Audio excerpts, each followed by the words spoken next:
हे दोस्तों नमस्कार। एक बार आप सबका फिर से बहुत बहुत स्वागत है हमारे यूट्यूब चैनल डियर गुरुजी पर। सो गाइस एक और मैथ के बहुत ही इंपॉर्टेंट वीडियो में आप सबका बहुत बहुत स्वागत है। तो दोस्तों आज आप सबके लिए मैं बहुत ही इंपॉर्टेंट मैथ के क्वेश्चन लेकर आया हूं जो कि आपके हर तरह के एग्जामिनेशन में पूछे जाते हैं। स्पेशली यूपी ट्रिपल एससी के प्रीवियस ईयर में ऐसे क्वेश्चन पूछे गए हैं, तो मैं वही सारे क्वेश्चन आप सबके सामने लेकर आया हूँ। तो क्वेश्चन आपके सामने पहला ये कह रहा है 50 प्रेक्षणों के एक समूह का मानक विचलन 8 है। यदि प्रत्येक प्रेक्षण को 2 से गुणा किया जाए तो मानक विचलन का मान होगा।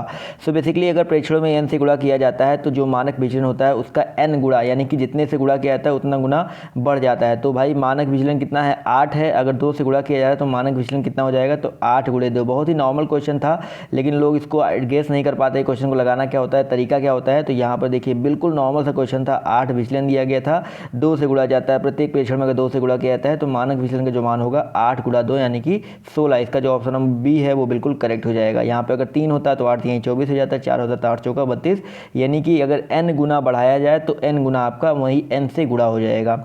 चलिए आते हैं क्वेश्चन नंबर 2 पर। देखिए क्वेश्चन नंबर 2 कह रहा है कि x के किस मान के लिए निम्नलिखित आंकड़ों का बहुलक 27 होगा। पहले आप जान लो दोस्तों बहुलक होता क्या है। बहुलक का मतलब होता है कि इसमें जो संख्या, जो इतनी संख्याएं दी गई हैं, इसमें सबसे ज़्यादा बार, जो सबसे ज़्यादा बार आया है उसी को हम लोग बोलते हैं बहुलक। तो यहाँ पर देखा जाए तो देखो 25 देखो तो कितनी बार आया, 1 बार 2 बार और 3 बार आया है। कितना बार आया भाई 25 आपका 3 बार आया। मैं आपको यहाँ पर गोला कर दे रहा हूँ, 25 को गोला कर दिया यहाँ पर, एक यहाँ ये आया 3 बार। 26 की अगर हम बात करें तो 1 बार 2 बार आया है और 3 बार। 26 भी आपका कितनी बार आया है, 3 बार आया है। अगर हम बात करते हैं 23 के बारे में तो 23 आपका यहाँ पर एक ही बार आया है। तो और हम बात करते हैं अगर 24 के बारे में तो 24 देखिए आपका यहाँ पर एक बार आया है। लेकिन अगर हम 27 की बात करें तो 1 2 3, यानी कि अगर कह रहा है बहुलक 27 होगा तो बहुलक आपका इस 3 से ज़्यादा, क्योंकि आपका 25 भी 3 बार आ चुका है, 26 भी 3 बार आ चुका है, यानी कि आपका 27 जो है 3 से ज़्यादा बार आना चाहिए। तो 3 से ज़्यादा बार यहाँ पर जो x है वो भी 27 ही होगा। तो ऑप्शन जो इसका बी है वो बिल्कुल करेक्ट हो जाएगा। चलिए आते हैं क्वेश्चन नंबर अगले क्वेश्चन पर। तो अगला क्वेश्चन आपका यहाँ पर कह रहा है कि 1 6 8 3 और 2 के माध्य और माध्यिका का योगफल क्या होगा।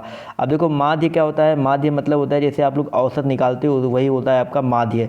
समांतर माध्य और औसत एक ही चीज़ होता है। तो इसका चलिए पहले हम माध्य निकाल लेते हैं। तो 1 6 8 3 और 2 का माध्य निकालेंगे तो इन सबको जोड़ लो। तो 8 1 6 7 7 8 15 15 15 और 5 20 20 बटे अगर हम कर देंगे कितना 5 5 क्यों करेंगे, क्योंकि 1 2 3 4 5 टोटल आपके 5 प्रेक्षण है तो सबको घटा भाग दे दो, कितना आ जाएगा 5 चौका 20, यानी कि आपका इसका माध्य कितना आ गया 4 आ गया। याद रखिएगा माध्य इसका 4 आया। अब माध्यिका निकाल लेते हैं। माध्यिका कैसे निकाला जाता है, माध्यिका 2 तरीके होते हैं निकालने के। एक तो तरीका क्या होता है कि जैसे पहले इनको गिन लो कितनी है 1 2 3 4 5, n जो है आपका 5 है। अगर ये आपका विषम है तो विषम का मतलब होता है कि n + 1 डिवाइड बाई 2 कर दो, ये वहाँ पद होता है, ये सूत्र होता है n + 1 डिवाइड बाई 2 पद। अगर आपका यही सम होता तो n + 1 नहीं करते हम लोग, n/2 पद प्लस n/2 + 1 पद डिवाइड बाई 2 आपका उस सूत्र से माध्यिका आता है। लेकिन यहाँ पर विषम है तो सीधे 5 + 1/2 पद यानी कि बराबर कितना है तीसरा पद आ जाएगा। और तीसरा पद आपका देखो कौन सा है, तीसरा पद यहाँ पर। और सबसे पहली बात तो ये है कि एक चीज़ मैं यहाँ पर भूल गया, इसको पहले हम लिखते हैं आरोही क्रम में। तो आरोही क्रम में लिखेंगे तो 1 पहले है, फिर 2, फिर 3, फिर 6, फिर 8, फिर आपका कितना आएगा, बस इतना ही आएगा। तो यहाँ पर देखो तीसरा पद कौन सा है आपका 3 है, तो आपका यही आपका माध्यिका हो जाएगा। माध्यिका आपका 3 हो गया और माध्य आपका 4 आया था, 4 और 3 मिलकर कितना हो जाएगा 7 हो जाएगा, यानी कि ऑप्शन जो इसका डी है करेक्ट हो जाएगा। एक बार फिर से मैं आपको क्लियर कर देता हूँ कि माध्य जो होता है इसका औसत होता है, माध्यिका क्या होता है। पहले तो सबसे पहले स्टेप ये करना है कि आपको इसको आरोही क्रम में लिखना है। तो आरोही क्रम में कैसे लिखेंगे, सबसे छोटी संख्या उससे बड़ी संख्या, फिर उससे बड़ी संख्या, उसके बाद उससे बड़ी संख्या, उसके बाद उससे बड़ी संख्या। उसके बाद अगर ये विषम है तो सबसे बीच में जो संख्या आती है वो आपका माध्यिका हो जाता है। या अगर मान लीजिए आप गिन नहीं पा रहे कितने लोग हैं तो यहाँ पर सबको गिन लो 1 2 3 4 5, 5 + 1/2 कर दो। तो 5 1 6 1 3 3 आया। ये तीसरा पद देखो पहला पद 1 है, दूसरा पद 2 है, तीसरा पद 3 है, तो यहाँ पर हमने 3 लिख दिया। अब देखिए 3 और 3 कॉमन, ये मतलब नहीं है कि यहाँ पर जो आंसर 5 + 1/2 करने आ रहा है वही करना है यहाँ पर। जैसे मान लीजिए 4 आता है यहाँ पर तो आपका 4 के स्थान पर 6 है, क्योंकि चौथा पद आपका 6 है तो हम यहाँ पर 6 लिखते। तो ऐसा नहीं कि आप लोग 3 आते 3 लिख देते। यहाँ पर देखिए जो पद है पद के स्थान पर जो मान है आपको वो लिखना है। तो यहाँ पर जैसे आपको मैंने बताया कि माध्य आपका 4 आया था, माध्यिका आपका 3 आया था, तो यहाँ पर जो इसका आंसर है 7 हो जाएगा। चलिए दोस्तों अगले क्वेश्चन पर आते हैं। दोस्तों अगला क्वेश्चन आपसे यहाँ पर कह रहा है एक व्यक्ति अपनी यात्रा का 2/11 भाग ट्रेन द्वारा, 17/22 भाग कार द्वारा तथा 1 किलोमीटर पैदल चलता है तो वह कुल कितनी दूरी चलता है। अब देखो अपनी यात्रा का 2/11 भाग किससे चलता है भाई, 17/22 भाग, 17/22 सॉरी 2/11 भाग ट्रेन द्वारा, 17/22 भाग कार द्वारा, और शेष जो है 1 किलोमीटर पैदल चलता है। यानी कि आप मान लेते हैं उसकी जो कुल दूरी है कितनी है, x है, तो यानी कि x का 2/11 तो 2x/11 और प्लस 17x/22 भाग, यानी कि 17x/22 भाग जो है कार से, और साथ साथ शेष 1 किलोमीटर जो है आपका चलता है पैदल, यानी कि कुल दूरी जो आएगी उसकी x ही तो आएगी। अब इसी को सॉल्व कर लेते हैं, इसको सॉल्व करेंगे, देखिए क्या आ जाएगा आपका, 2x/11 है, 17x/ क्या है आपका, माफ़ कीजिएगा मैं एक बार फिर से अच्छे से लिख देता हूँ इससे आपको समझ में आ जाए।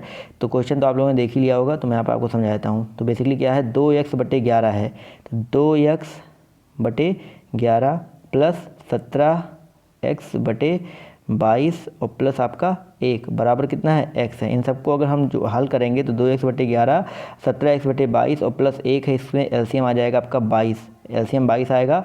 और ऊपर ध्यान से देखिए क्या आ जाएगा, ऊपर आपका क्या आ जाएगा, ऊपर आपका आ जाएगा, एक तो यहाँ पर हो जाएगा 11 दूनी 22, 11 दूनी 22 यानी कि 2 दूनी 4x हो जाएगा। उसके बाद आपका 22 एकन्नम यानी कि यहाँ पर 17x हो जाएगा, और प्लस आपका कितना बचेगा, 22 बचेगा, बराबर कितना आ जाएगा, x। इसको उधर ले जाएंगे तो आपका ये हो जाएगा 22x, और यहाँ पर 17 4 21x, यानी कि आपका ये सीधे आ जाएगा 21x प्लस 22 बराबर आपका 22x। अब 22x में से अगर हम 21 हटाएंगे तो आपका आ जाएगा क्या, x बराबर 22। x अगर आपका 22 किलोमीटर आ गया तो यहाँ पर देखा जाए ऑप्शन जो डी है 22 किलोमीटर, ये बिल्कुल करेक्ट हो जाएगा। चलिए बढ़ते हैं अगले क्वेश्चन पर। अगला क्वेश्चन आपके यहाँ पर कह रहा है 930.25 के वर्गमूल में से कौन सा सबसे छोटा भिन्न घटाया जाए कि जिससे प्राप्त परिणाम जो है वो एक पूर्ण संख्या है। अब पूर्ण संख्या तो एक देखिए 930 अगर हम 930.25 का अगर हम वर्गमूल निकालेंगे, देखिए नॉर्मल है 30.5 का, क्योंकि 305 का वर्गमूल 305 का ये होता है 93,025 होता है 305 का वर्गमूल वर्ग होता है, तो 930.25 का अगर वर्गमूल निकालेंगे तो 30.5 आएगा। यानी कि पूर्ण संख्या प्राप्त करने के लिए इस 0.5 को घटाना पड़ेगा, क्योंकि यहाँ पर कह रहा है घटाया जाए, तो यहाँ पर इस 0.5 को घटाना पड़ेगा। यानी कि अगर हम 0.5 घटाते हैं, 0.5 को बदलेंगे किसमें, एक इसमें क्या बोलते हैं भिन्न में बदलेंगे, तो 0.5 आपका होता है 1/2। तो देखा जाए तो ऑप्शन नंबर इसका जो डी है वो बिल्कुल करेक्ट हो जाएगा। सो गाइज आज के ये इंपॉर्टेंट क्वेश्चन थे, और इसी तरह के क्वेश्चन आपके पेपर में आते हैं, और इसी तरह की वीडियोस में आपको आप लगातार प्रोवाइड करता रहूँगा मैथ के भी। तो आप लोग चैनल को सब्सक्राइब कर सकते हैं। इसके अलावा दोस्तों और भी अगर आप डिटेल में मैथ को पढ़ना चाहते हैं, डिटेल में भूगोल इतिहास सब चीज़ों को पढ़ना चाहते हैं, तो आप हमारे अनअकैडमी प्लेटफॉर्म से जुड़ सकते हैं। नीचे डिस्क्रिप्शन बॉक्स में सारे के सारे वीडियोज़ का जो लिंक है देखने को मिल जाएगा। इसके बाद दोस्तों मैं अनअकैडमी पर एक वेरीफाइड एजुकेटर हूँ, आपको इन तरह के वीडियो लगातार प्रोवाइड कर रहा हूँ, तो वहाँ पर आप जुड़ करके सारे वीडियोज़ का फ़ायदा उठा सकते हैं। और दोस्तों रात को रोज़ 9 बजे एक लाइव टेस्ट होता है हमारे चैनल पर, तो रात को रोज़ 9 बजे आप लोग जुड़ करके उस लाइव टेस्ट को अटेंड कर सकते हैं। सो गाइस आज की वीडियो में सिर्फ इतना है। बाय, टेक केयर, जय हिंद, जय भारत। मिलते हैं आप सबसे नेक्स्ट वीडियो में।